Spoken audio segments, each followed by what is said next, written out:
savez que le Maroc est engagé pour lutter contre le terrorisme. Ça ne date pas d'aujourd'hui, ça date depuis le 11 septembre, c'est-à-dire les événements qui ont eu lieu à New York et à Washington.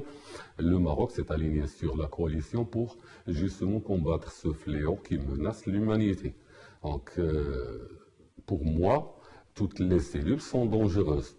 À partir du moment que le Maroc est devenu une cible pour les organisations terroristes, d'ailleurs nous avons payé le prix fort en 2003, il y a eu les attentats de Casablanca.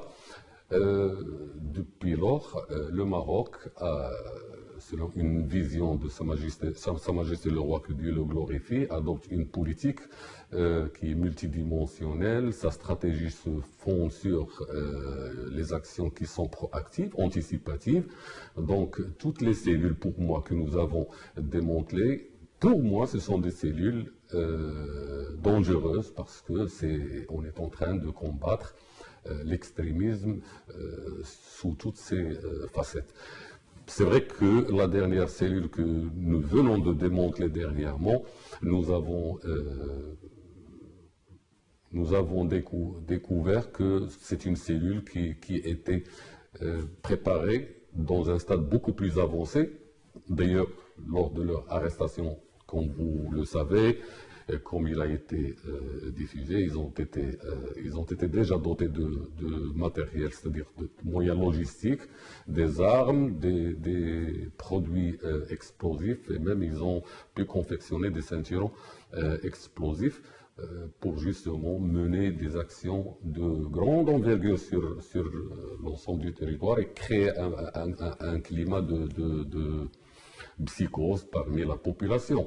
Mais ce n'est pas la première fois que le Bureau central des investigations judiciaires a démantelé une cellule et a saisi des armes. Il y a eu d'autres affaires.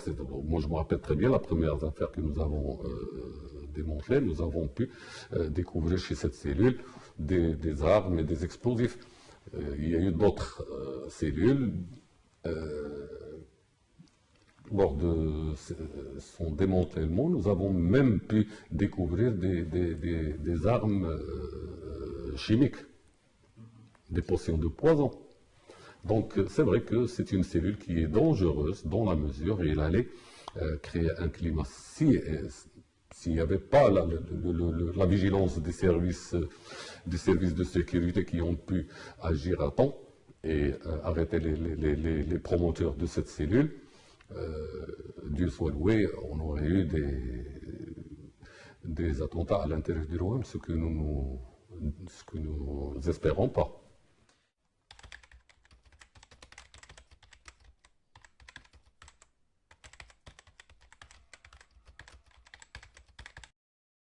Toutes les cellules démantelées, des cellules qui projetaient de perpétrer des actes terroristes à l'intérieur du royaume, les cibles pour moi, ils sont toujours les mêmes, c'est-à-dire attaquer les personnalités publiques et militaires, les sièges des services de sécurité, les sièges des représentations diplomatiques accréditées au Maroc, les sites touristiques, les touristes, la communauté juive. Bon, vous savez, les objectifs, ils sont les mêmes.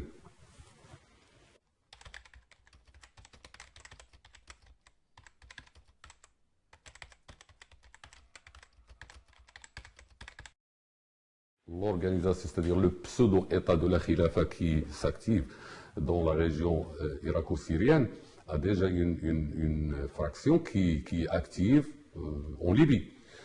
Donc, pour moi, le danger provient de toutes ces régions. Ajoutons à cela la région sahélo-saharienne où s'activent plusieurs sortes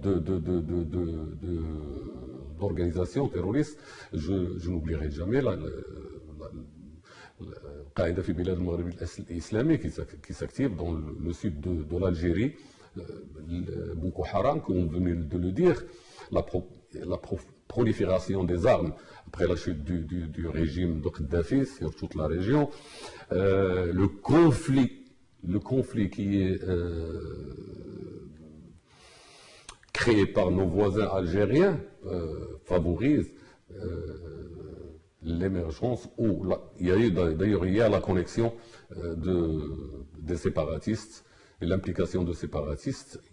Je crois que les statistiques, nous avons à peu près 100 séparatistes qui sont identifiés, qui s'activent dans les rangs de Daesh.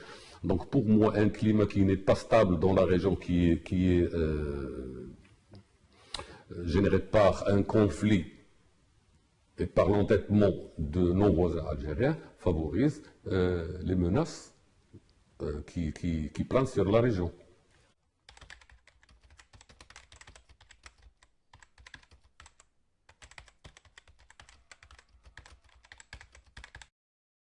Je ne cesse de pointer les Algériens de ne pas comprendre la situation et la menace qui plane sur la région. Il ne faut pas être têtu pour justement créer de toutes pièces un conflit comme ça, d'une manière vindicative, et ne pas coopérer pour assurer la sécurité de la région. Je sais très bien que, surtout avec l'émergence de plusieurs entités terroristes dans la région, la preuve, vous voyez ce qui s'est passé en Tunisie. Elle a été contaminée par un pays qui, j'espère bien que nos frères libyens trouvent le plus vite possible une solution à leur conflit politique. Ça, je ne rentre pas dans tout ce qui est politique, mais vous savez, quand il n'y a pas une coopération entre tous les services d'une région, ça facilite et ça peut être exploité par non seulement par les organisations terroristes, mais également par les gens qui s'activent dans le crime organisé. Le trafic des stupéfiants, l'immigration clandestine, le trafic du faux, le trafic des armes. Je crois qu'il faut que nos voisins se mettent à l'évidence et créer un climat d'échange, de renseignements. Je sais très bien que ça va venir. Ça va venir.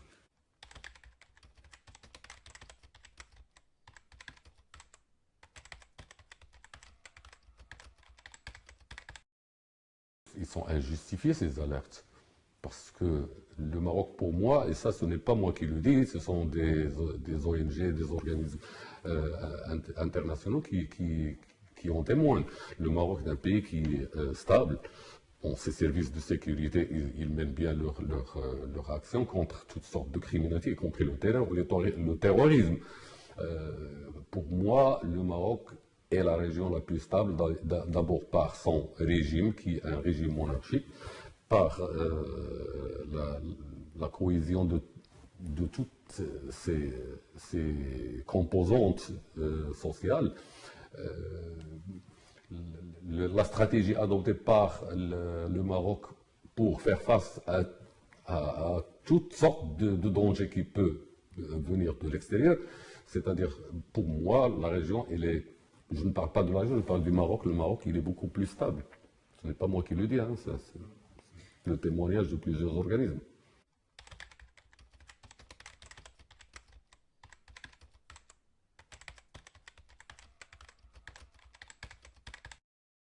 D'abord, le Maroc, il se démarque par rapport aux autres pays par son arsenal législatif. C'est-à-dire que nous n'avons pas de vide juridique. C'est-à-dire que le législateur marocain a mis en place des textes de loi qui permettent aux services de sécurité de travailler c'est-à-dire qu'ils n'ont pas les mains liées par rapport à d'autres pays. Comme vous le savez, chez nous, nous avons une loi antiterroriste qui a été votée depuis les attentats de 2003. Cette loi a été complétée dernièrement par une autre loi qui incrimine toute personne tentant ou ayant rejoint un foyer de tension, ce qui n'existe pas dans d'autres pays. Parce qu'actuellement, comme vous le savez, il y a une circulation très inquiétante de tous les terroristes qui s'activent dans la région syro-irakienne en Libye, suite au resserrement de l'État par les raids de la coalition. Il est normal que ces terroristes vont chercher d'autres lieux pour justement circuler. Nous avons une loi toute personne ayant rejoint et qui essaie de s'infiltrer au Maroc, il sera condamné. Donc voilà, je vous donne une des facettes de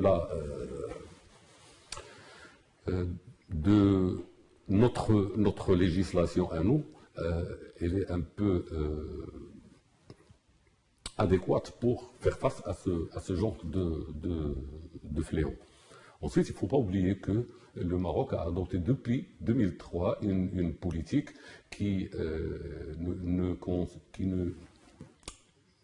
n'englobe pas uniquement le côté sécuritaire ou législatif. Le Maroc, vu son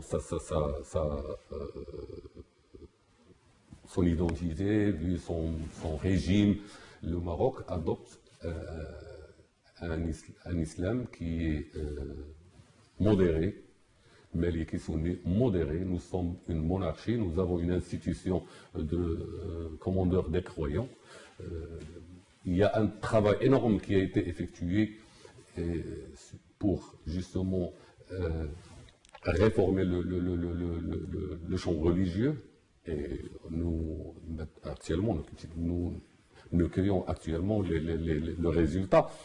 Il y a un travail énorme qui a été fait par le gouvernement marocain pour combattre toutes sortes de marginalisation, de la pauvreté. Donc, je crois que... Et aussi, il faut dire que le processus de développement du Maroc, il est sur les bons rails.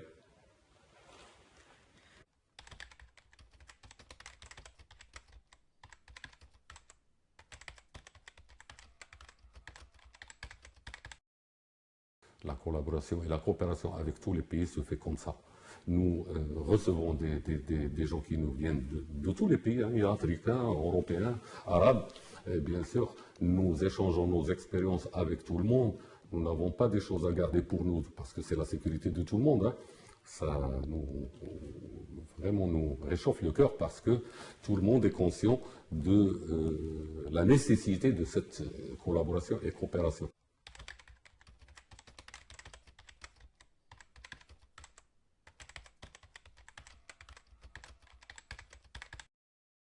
Les efforts qui ont été consentis dans ce sens ont permis au Maroc de devenir une expérience pour tous les autres pays. Et le Maroc est devenu l'expérience marocaine parce qu'il n'englobe pas uniquement le côté sécurité, il y a aussi le côté religieux. Et je crois que l'expérience du Maroc dans ce sens a été demandé par plusieurs pays, hein, y compris, je crois que ce qui s'est passé en Belgique, c'est qu'il y a eu sur le plan religieux, ils n'étaient pas organisés et ils ont laissé le champ libre à des extrémistes pour véhiculer des discours extrémistes. Le Maroc, vu ce qu'il a fait comme réforme de son champ religieux, il a réformé son champ religieux, il a formé ses prédicateurs, il a unifié les fatwas. Donc, il y a des pays qui ont demandé, beaucoup de pays ont demandé à bénéficier de cette expérience, que ce soit en Afrique ou en Europe.